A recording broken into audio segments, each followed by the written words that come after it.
He said I smelled like her, but I wasn't wearing anything. He said the scent was mine, but the note I found in the box said otherwise.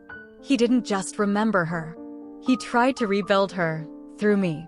So, I gave it back in her handwriting. He said it like a compliment. That scent, it's so you. And I froze for a second, thrown off because I wasn't wearing anything. No perfume. Not that night. I told him that, half-laughed, a little confused. He shrugged like it didn't matter. Well, whatever it is, I love it on you. 2 days later, a perfume bottle appeared on the kitchen counter. Still in the bag. No card, no occasion. It reminded me of you, he said, handing it to me like it meant nothing. Or maybe too much.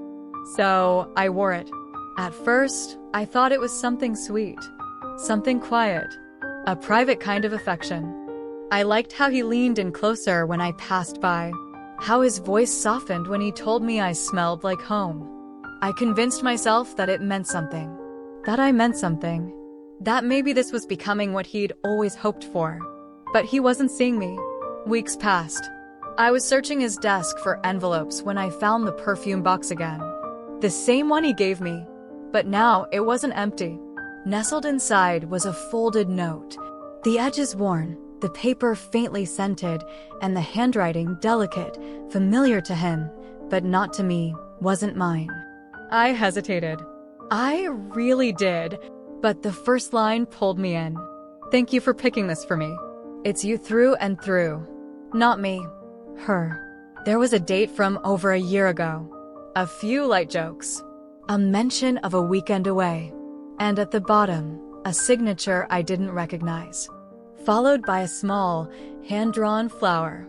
The same flower printed on the label of the bottle I'd been wearing for weeks. That scent on my skin, in my hair, across my pillow, it didn't belong to me. It never had. And suddenly, everything clicked. The way he looked at me. The way he touched me. The words that lingered a little too long. He wasn't reaching for me. He was reaching back, toward someone who had already left. And I was helping him do it. This is one of those Reddit cheating stories that don't scream, but whisper quietly, powerfully. Like the best Reddit stories to fall asleep to, it unfolds in layers. But this one doesn't end quietly. Because the worst part wasn't the lie. It was the way he reshaped the space around me, my habits, my perfume, my voice, into something she had once given him. As if I were just a body, waiting to be rewritten. But I would not be rewritten again. I didn't throw the note away. I refolded along its creases, placed it back in the box, and left it slightly open on my desk. I didn't touch it, but I felt it every time I passed. Like a presence. Like a warning.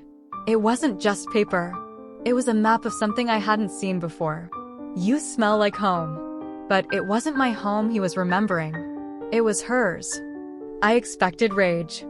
I expected to cry or confront him, but none of that came. What came instead was silence. Thought. Reflection. The kind you'd hear in Reddit family tales where truth settles in like a soft, cold wind. I started researching. The perfume was easy to find. Popular. Not obscure. Her name, just a first name in the letter, had a certain intention behind it. Not casual. I checked his phone. She was still saved. Not under her full name. He had changed the last name, maybe to hide her or to hide from her. But I found her. A tagged post from last year showed her holding a gift with a card on top. In the corner, her flower. The same one on my bottle. I waited before reaching out. I didn't want to lash out. I didn't want to tear someone else's piece just because mine had been stolen. But eventually, I sent her a message. Hi.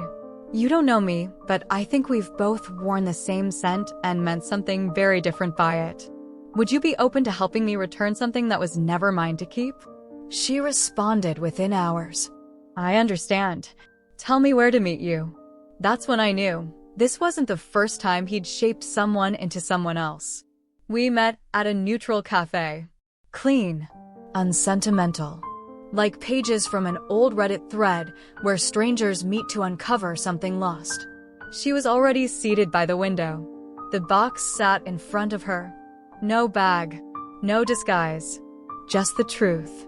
She didn't smile when I arrived, but she didn't flinch either. We both sat. No menus, no pretense. We studied each other, not with hostility, but like a mirror. Then she said, "He told me it reminded him of someone who had moved on. No anger, no resentment, just tired truth. The kind you find in Reddit stories 1 hour deep after you've passed through heartbreak and come out on the other side." I pulled the note from my bag, placed it on the table. Her words, still soft, still folded.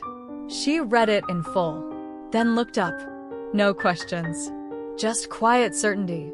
"Would you mind sending it back to him? With your handwriting on the outside." She didn't hesitate, took a blank card from her purse, wrote her name, same script, same steady hand.